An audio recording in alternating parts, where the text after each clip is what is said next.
Welcome dear friends. Today's topic is method for study of intermediary metabolism.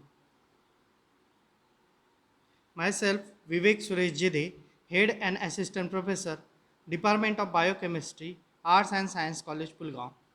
Friends, you all know that our body has various kinds of organs, that is brain, heart, stomach, etc. These organs are sometimes used for study of intermediary metabolism. We want to find out some pathways which are particularly restricted to the organs, and that's why we isolate the organs from the body and culture it on nutrient agar plate or from on nutrient broth, etc., so that we can cultivate the organ in vitro and find out the various pathways which we want to find out. For example, here is some pathway which are given in diagram, which are particularly restricted to mitochondria, and that can be possible by studying the organs only and organelles only.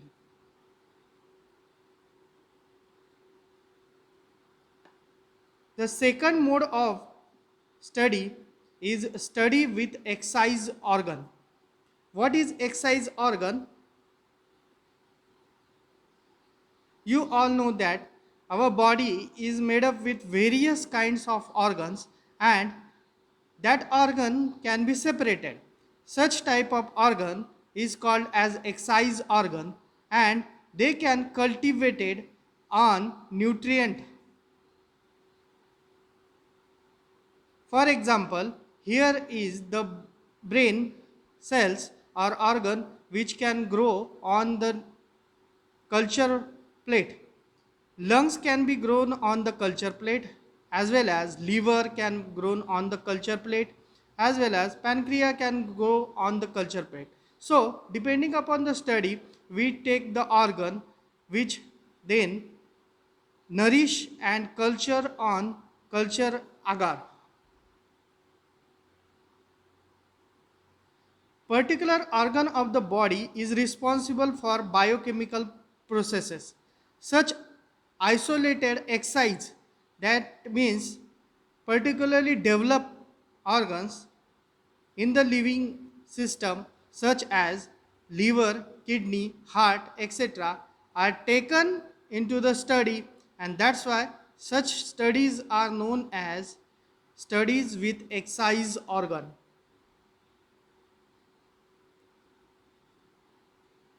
Example for this kind of study is first one, adrenal gland produces many steroid hormones, and that can be observed by studying the adrenal gland.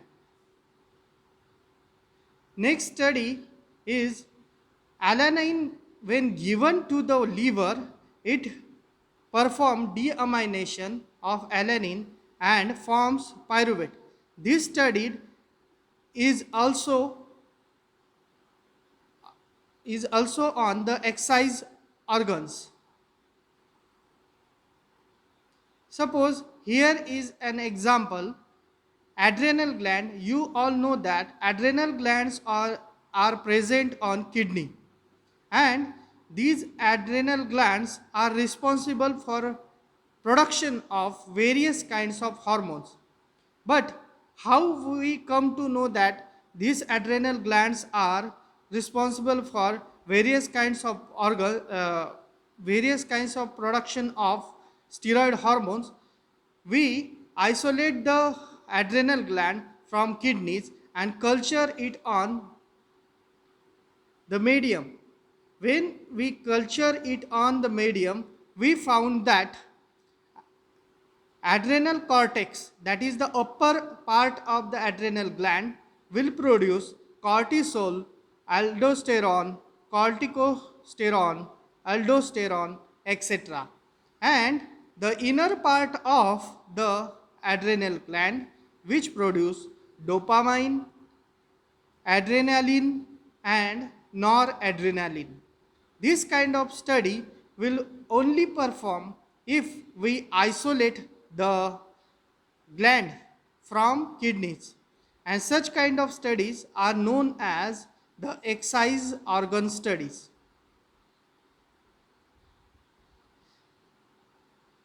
Another example is with alanine.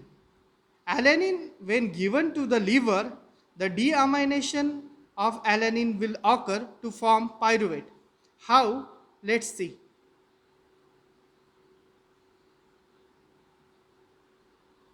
You all know that the liver is important organ of our body. This organ perform the glucose alanine cycle because muscles which utilize glucose will convert it into the pyruvate and lactate. The byproduct is alanine. But the muscle cells cannot use alanine as well as lactate. Then such alanine is transported to the liver cells, and where the liver cells will deaminize the alanine and forms the pyruvate. This deamination process, that is removal of NH2 group from alanine, will occur in liver cells only, and this can be proved by the study. For example, when we isolate liver and administered it with alanine. Alanine is a amino acid which can easily administered into the liver, excised liver, with the help of syringe. The administration of alanine will result into deamination, and the product form is pyruvate. In this way, we will understand that the alanine deamination occur in liver cells to form pyruvate.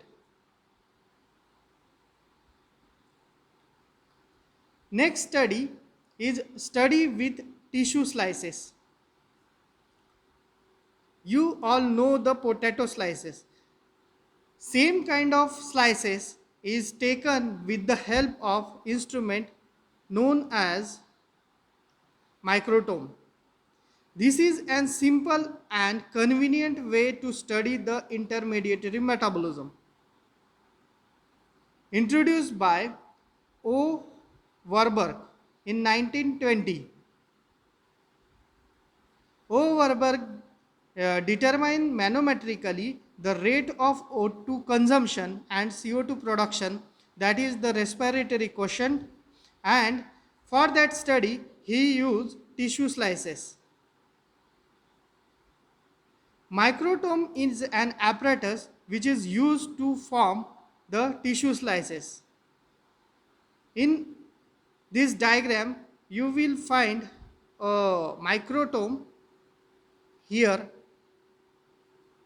This is an instrument which is having handle, and that handle will take the tissue slices. For example, in figure you can easily observe that there is a lever, and that lever has, we take the small piece of lever that is 5 to 10 millimeter in length, and then with the help of microtome we can easily take the tissue slices of 350 micrometer thickness, and this 350 micrometer thickness tissue slices are grown on the culture and used for various studies. Here you will observe easily how the tissue slices will take place with the help of microtome. The liver tissue slices are used by O. Warburg to determine the rate of O2 consumption and CO2 production, that is respiratory quotient, by manometrical experiment. Here is the experimental setup of Warburg. He used a conical flask-like apparatus in which at the base he put the tissue slices. Here you will easily find the tissue slices, and also place the culture for tissue slices. Then in gas chamber he provide the oxygen, and in this arm he will supply the new nutrient material to the tissue slices. Then he will arrange a burette like arrangement. Here you will find that is called as manometer tube, and that manometer tube having fluid, and with the help of that fluid he can easily demonstrate that how much amount of O2 is utilized by the tissue slices and how much CO2 is produced during this process. Let's see his experiment. He take fresh surviving tissues and cut into the slices. Then he place the slices on ringer solution or buffer solution in medium. Only few slices will die, but the slices will remain, only few cells dies, but the slices will remain alive. It will carry out the metabolic reaction for several hours. The slices continuously wash by bathing solution, which exchange the material and wash the slices as well. This will make the slices alive for more time. Excess pure O2 is filled in the large airspace present above the liquid. Temperature is maintained at 37 degrees Celsius with the help of constant temperature water bath. You all know that our tissue will remain viable only if the temperature is 37 degrees Celsius. If it rises or falls down, then our cells becoming die, and because of that we have to maintain the constant temperature with the help of water bath at the 37 degrees Celsius. Change in the cellular composition was then studied, and he found that the all CO2 get utilized by the tissue slices, and CO2 get produced.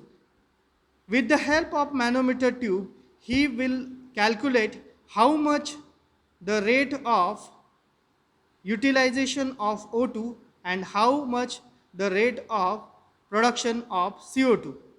And this is what we called the respiratory quotient RQ can be calculated with the help of this experiment. You can find all these type of experiment in your textbook. I will give you the textbook in your classroom, Google Classroom. So with this concluding remark, thank you for this time.